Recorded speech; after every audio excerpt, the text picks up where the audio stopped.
ایک اللہ کا بندہ پہاڑ کی چوٹی پہ بیٹھ کے اللہ اللہ کیا کرتا تھا، دن بھی مالک کے ذکر میں گزار دیتا، رات بھی مالک کے ذکر میں گزر جاتی۔ اللہ تعالیٰ اسے رزق بھی غیب سے عطا فرماتا تھا، یعنی اسے وہاں سے رزق ملتا تھا جہاں سے اس کی سوچ بھی نہیں ہوتی تھی، جہاں سے اس کا گمان بھی نہیں ہوتا تھا۔ اللہ تعالیٰ غیب سے مدد فرماتا تھا۔ خدا کا کرنا ایسا ہوا کہ ایک دفعہ نہ اسے دن بھی کھانا نہ ملا اور رات کو بھی کھانا نہ ملا، سارا دن گزر گیا، ساری رات گزر گئی، کہیں سے کھانا نہ آیا۔ جب کھانا نہ ملا تو بھوک لگنے لگی، اور جب بھوک نے شدت پکڑی تو اس نیک عبادت گزار بندے نے ارادہ کیا کہ میں پہاڑی سے نیچے اترتا ہوں، بستی کی طرف جاتا ہوں، کسی کے دروازے پہ دستک دیتا ہوں، وہاں سے کھانا طلب کرتا ہوں، کھانا مل جائے گا تو کھا کے اپنی بھوک کو مٹا دوں گا۔ اب وہ نیک بندہ، اللہ کا عابد بندہ پہاڑ سے نیچے آیا، بستی کی طرف آیا تو جو اسے پہلا گھر ملا نا وہ ایک عیسائی کا گھر تھا۔ اس نے عیسائی کے دروازے پہ دستک دی، اندر سے عیسائی باہر آیا، آ کے کہنے لگا بھئی کون ہو اور کیا وجہ ہے، کس وجہ سے تو نے میرا دروازہ کھٹکھٹایا؟ تو یہ عبادت گزار بندہ کہنے لگا کہ بھئی میں بھوکا ہوں، مجھے بڑی بھوک لگی ہے، مجھے کھانا چاہیے۔ اب وہ عیسائی اندر گیا، اندر سے 3 روٹیاں لے کے آیا اور 3 روٹیاں لا کر اس عبادت گزار بندے کو دی۔ اب یہ عبادت گزار بندہ 3 روٹیاں لے کر اپنی عبادت گاہ کی طرف چل پڑا، جہاں بیٹھ کے وہ اللہ اللہ کرتا تھا۔ اس نے سوچا کہ وہیں بیٹھ کے جا کے کھانا کھاتا ہوں۔ اب اس نے 3 روٹیاں لے کے اپنی عبادت گاہ کی طرف چلنا شروع کیا تو اس عیسائی کے گھر میں ایک کتا تھا جو عیسائی نے رکھوالی کے لیے رکھا ہوا تھا۔ کتے نے جب یہ منظر دیکھا تو کتا نا اس عبادت گزار کے پیچھے بھاگنے لگ پڑا۔ جب یہ کتا اس عبادت گزار کے بالکل قریب آیا تو عبادت گزار نے سوچا یہ مجھے کوئی نقصان پہنچائے گا، تو اس عبادت گزار نے نقصان سے بچنے کے لیے ان 3 روٹیوں میں سے ایک روٹی کتے کو ڈال دی۔ کتے نے وہ روٹی پکڑی، کھائی اور پھر عبادت گزار کے پیچھے دوڑنا شروع کر دیا۔ جب پھر یہ کتا عبادت گزار کے قریب پہنچا، عبادت گزار نے پھر کتے کے نقصان سے بچنے کے لیے دوسری روٹی بھی کتے کو ڈال دی۔ کتے نے دوسری روٹی بھی پکڑی، کھا لی، اور دوسری روٹی کھانے کے بعد نا پھر عبادت گزار کے پیچھے دوڑ لگا دی۔ جب یہ عبادت گزار کے قریب آیا تو عبادت گزار سوچنے لگا بھوک تو لگی ہے، لیکن اگر کتے کو روٹی نہ ڈالی تو یہ کتا مجھے نقصان پہنچائے گا۔ کتے کے نقصان سے بچنے کے لیے اس عبادت گزار نے تیسری روٹی بھی کتے کو ڈال دی۔ کتے نے تیسری روٹی بھی پکڑی، کھا لی، کھانے کے بعد نا پھر عبادت گزار کی طرف اس نے دوڑ لگانی شروع کر دی۔ اب کی بار جب یہ عبادت گزار کے قریب پہنچا نا، قریب پہنچا تو وہ اللہ کا بندہ، وہ عبادت گزار رک کے کہنے لگا او کتے تجھے شرم نہیں آتی؟ کتے تجھے شرم نہیں آتی؟ 3 روٹیاں تیرے مالک نے مجھے دی تھی اور وہ تینوں کی تینوں روٹیاں میں نے تجھے دے دی ہیں، تو 3 روٹیاں کھانے کے بعد بھی میرے پیچھے بھاگ رہا ہے، تجھے شرم ذرا نہیں آتی؟ جب عبادت گزار نے کتے سے کہا نا کہ تجھے شرم نہیں آتی تو کتا آگے سے کہنے لگا شرم مجھے آنی چاہیے کہ شرم تجھے آنی چاہیے؟ کتے نے یہ کہا کہ شرم مجھے آنی چاہیے کہ شرم تجھے آنی چاہیے؟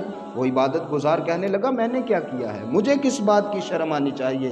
کتا بولنے لگا اور کتا بول کے کہنے لگا میری بات سن، اس عیسائی کے گھر میں مجھے عرصہ ہو گیا نوکری کرتے ہوئے، عرصہ ہو گیا ڈیوٹی کرتے ہوئے، کبھی کبھی ایسے دن بھی آ جاتے ہیں کہ 3 4 دن گزر جاتے ہیں، یہ عیسائی مجھے روٹی کا ایک لقمہ بھی نہیں ڈالتا، اور اس سے بڑھ کے بات یہ ہے کہ 3 دن اب بھی گزر چکے ہیں، اس عیسائی نے مجھے روٹی کا ایک لقمہ بھی نہیں ڈالا، ایک لقمہ بھی نہیں ڈالا، اس کے باوجود میں نے بھوک کو تو برداشت کر لیا ہے پر مالک کا در چھوڑنا گوارا نہیں کیا، مالک کا دروازہ چھوڑنا گوارا نہیں کیا۔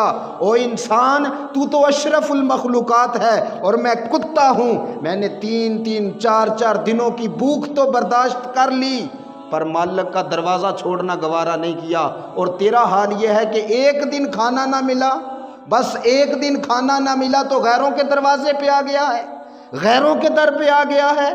اب بتا شرم مجھے کرنی چاہیے کہ شرم تجھے کرنی چاہیے؟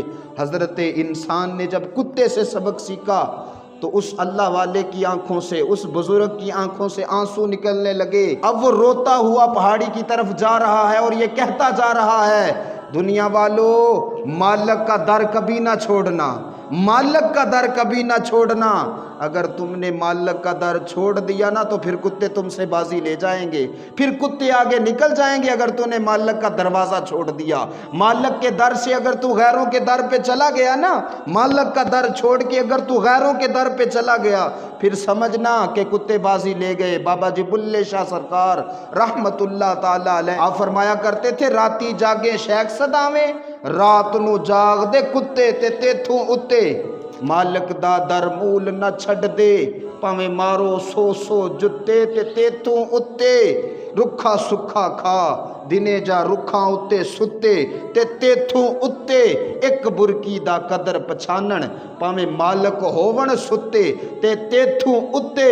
پھر کہتے ہیں اٹھ بلیا چل یار منا لے، اٹھ بلیا چل یار منا لے، نہیں تا بازی لے گئے نہیں کتے، اٹھ بلیا چل یار منا لے، نہیں تا بازی لے گئے نہیں کتے۔ ایک در پھڑیے تے محکم پھڑیے تے پھر پائیا ایک دئی ہو کے مریے۔ بزرگوں کا تو اس بارے میں نظریہ ہی بڑا سخت ہے، بزرگوں نے بڑے سخت الفاظ استعمال کیے اس بندے کے بارے میں جو جگہ جگہ پہ جا کے یاریاں لگاتا ہے، جو نئے نئے دروں پہ جاتا ہے، جو ایک در کا ہو کے نہیں بیٹھتا۔ بزرگ فرماتے ہیں نویں نویں نہ یار بنائیے وانگ کمینے لوکاں، کمینہ کا ہے اس بندے کو جو در در پہ جاتا ہے۔ اس لیے میرے دوستو مالک کا در چھوڑ کے غیروں کے در پہ کبھی نہ جانا۔